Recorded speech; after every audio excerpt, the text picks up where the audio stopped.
में लंबी रेशमी डोरे बंधी हुई है और गंगा जमुना का पानी हिलोरे ले रहा है।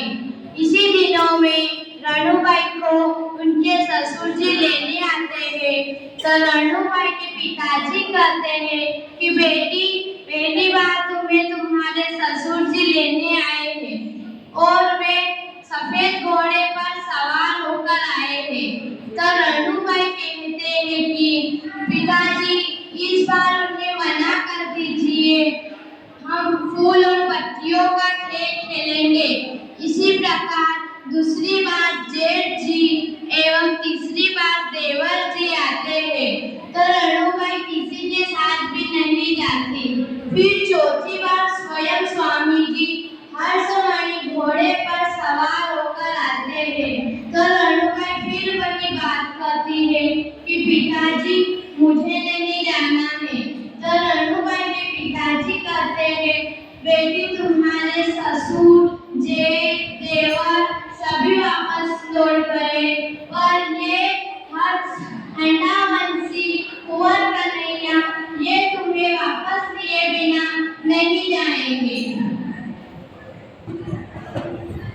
सोना रूपा का घड़ा घड़ीला रेशम लंबी डोर, ओ झालरियो धा, ओ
हे